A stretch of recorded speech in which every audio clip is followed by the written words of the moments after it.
I mean, it's the aspect of play, right? You can't play with film, you can't play with TV, there's no interactivity with those. Video games have to be inherently fun, I think. Or at least, you know, the interactivity has to be compelling in some way.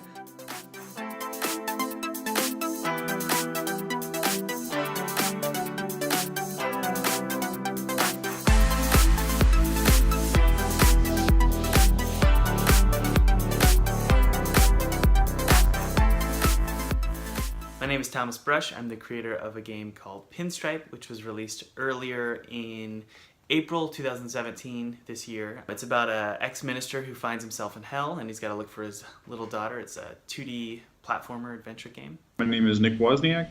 I do art, animation, everything within that realm, along with pretty much everything else. We all kind of work together on stuff here. And I've been with Yacht Club since the beginning. And the most recent game we've been working on is Shovel Knight. I am the community manager and a game designer at Runaway, and we make mobile games inspired by nature. When I was a kid, my 3 older brothers wouldn't really let me play video games, so I would sit and sort of watch them play. And so they would play games like Legend of Zelda, Resident Evil, and all these sort of action-adventure games with a lot of sort of story elements and narrative and really cool music. And because I wasn't the one holding the controller, the things that really would stand out to me were the story elements. And I always became sort of passionate about those kinds of elements in video games. So that's why right now my games are sort of narrative driven, story driven, and an emphasis on art and music. Mainly because that's what I grew up with and that's what I really enjoy. How have video games impacted my life? A lot. They are my life now, which is incredible. I think I was absolutely at university. I studied media, film and communications, and I found out that I could actually write about video games in a critical sense. So I started doing that. So they were pretty important in the sort of career aspect and actually making games as a career a reality for me. When I was younger as well, it was definitely a creative drive, sort of taking you to these worlds and letting you explore them. I can say that I spent a lot of time thinking about video games and drawing ideas for other video games. Or one thing I remember doing a lot was I also played a lot of Legos, and I would build Lego ships and castles and scenarios, and then I would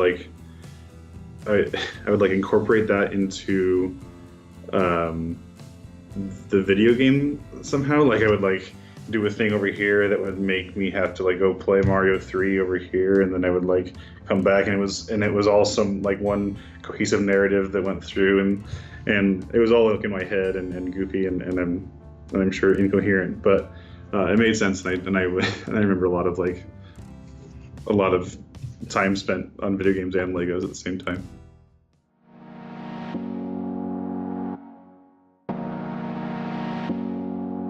Well, I was doing animation in late high school and college. I eventually started going into more computer animation. I thought I would be doing movies and stuff, but then an opportunity to do games kind of showed up. And I was able to kind of get a job doing it, and I realized how much it was way more of a fit than movies. So I always felt like I had certain skill sets that I was kind of born with, and I was just born with the ability to do illustration and write music. And I mean, I took some piano lessons and stuff, but writing music and illustrating and storytelling kind of came naturally for me. I was always not really sure how animating for a movie would work, because I had gone and visited other animation studios, and I saw how the conditions were and how it was we visited where they were doing the Hulk movie back when it was not the most recent set, but the weird one that everybody hates.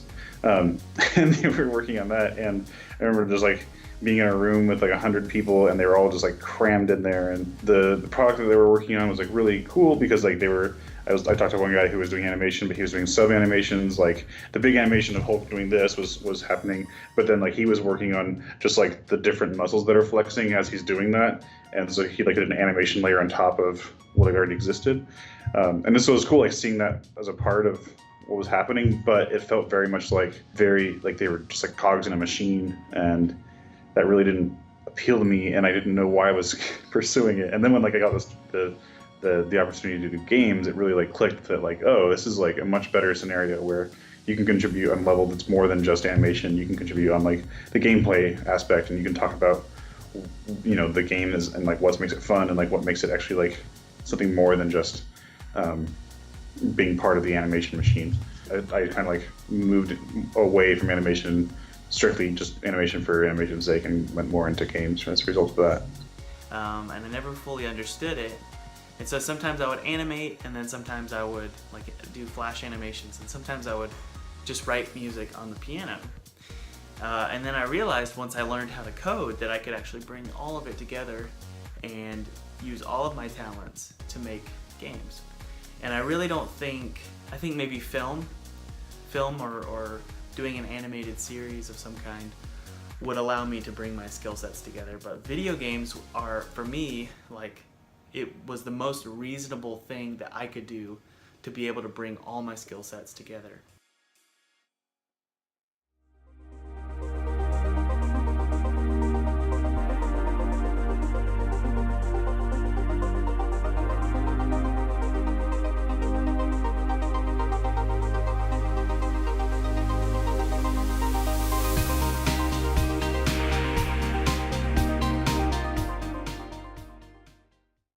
Being creative and like expressing yourself and showing your work it's a very vulnerable thing to do.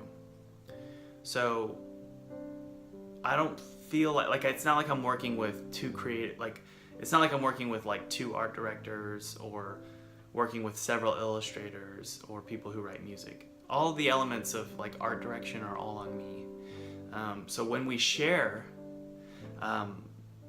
that work with the world, it's scary, and it feels a little embarrassing, and it's kind of nerve-wracking.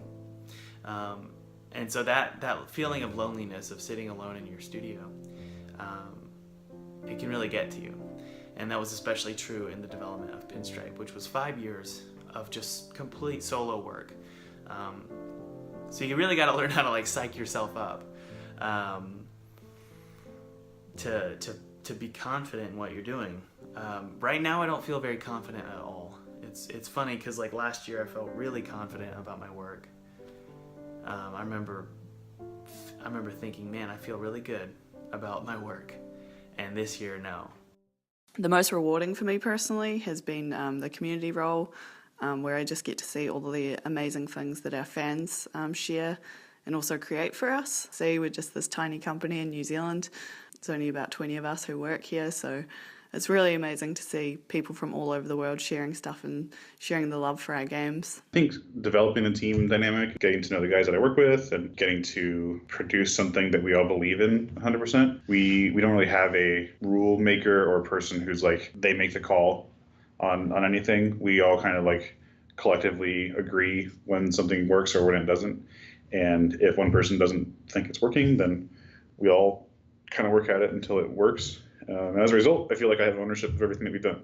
I feel like we all do, we'll have that same level of ownership where what we made is something that we all believe in, is all like a result of all of our efforts, and we all can like get behind and talk about and love. That's one of the best things to come out of this, is just being able to feel like I really helped make this game, and to develop this team and feel like I'm a part of it, and we're doing something cool.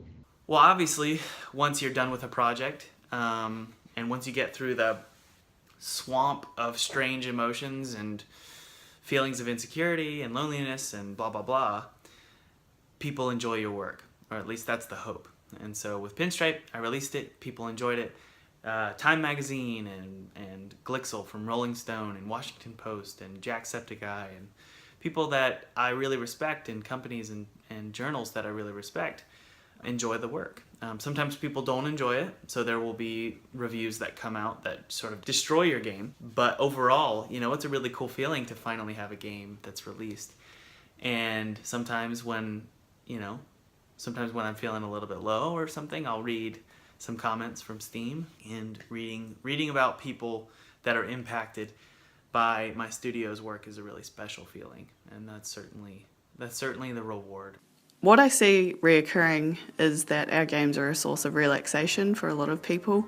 People talk to us who have anxiety and depression and mental illnesses, and our games help them relax or just take them to a chill place where they feel safe, which is really relatable for me as well. Like, I completely understand that, and it's awesome that games have that power on people.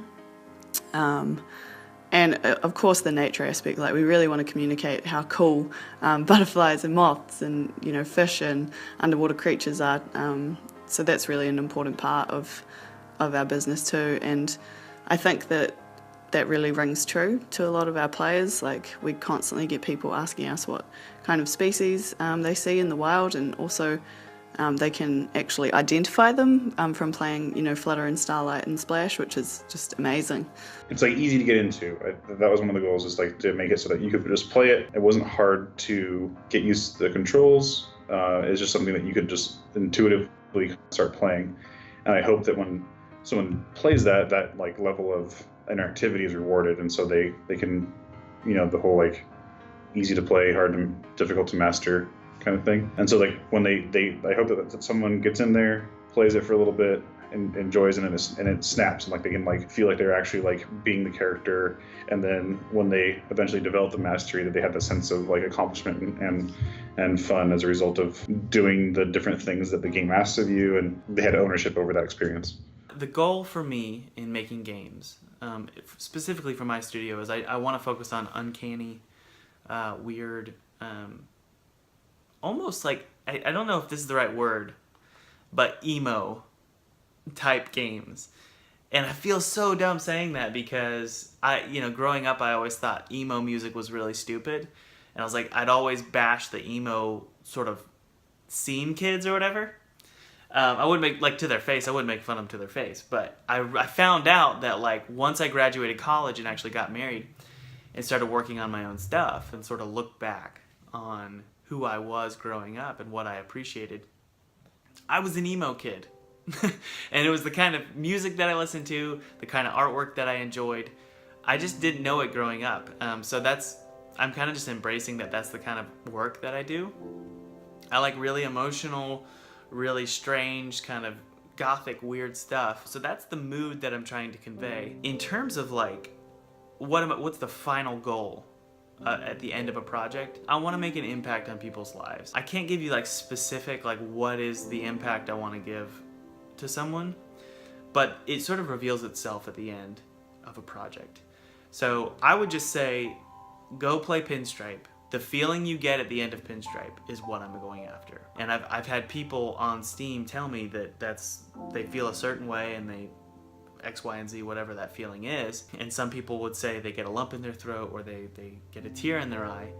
And that's really what I'm after. I'm learning to spend more time focusing on like things like gameplay and stuff, but ultimately the final goal for my studio, I want to put a tear in someone's eye at the end of the game.